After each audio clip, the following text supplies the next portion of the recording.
Miss ইউনিভার্সের ৭৪তম আসরে দেশের প্রতিনিধিত্ব করছেন বাংলাদেশের মডেল ও অভিনেত্রী তানজিয়া জামান মিথিলা। সেপ্টেম্বরে মিস ইউনিভার্স বাংলাদেশ ২০২০ খেতাব জেতার পর অক্টোবরের শেষ দিকে তিনি আন্তর্জাতিক মঞ্চে অংশ নিতে থাইল্যান্ডে পৌঁছেছেন।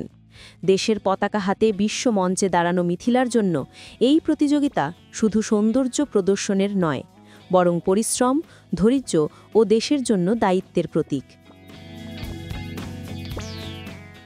থাইল্যান্ড থেকে সামাজিক যোগাযোগ মাধ্যমে তিনি একটি ভিডিও বার্তা দিয়েছেন। সেখানে তিনি দেশের মানুষকে উদ্দেশ্য করে নিজের কষ্ট ও হতাশার কথা প্রকাশ করেছেন।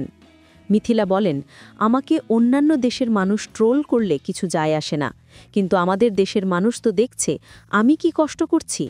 এত কষ্ট, এত ডিসিপ্লিন, টাইমলি সবকিছু করার পরও যদি দেশের মানুষের অ্যাপ্রিসিয়েশন না পাই, সেটা সত্যিই কষ্টের।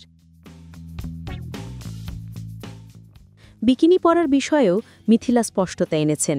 তিনি বলেন, আমি যদি বিকিনি না পরি তবে টপ 30-তে ওঠা সম্ভব হবে না। জিততে হলে আমাকে বিকিনি পরতে হবে। এখানে কোনো ধর্মীয় বিধিনিষেধ নেই। বাংলাদেশকে জিতাতে হলে আমাকে এটি করতেই হবে।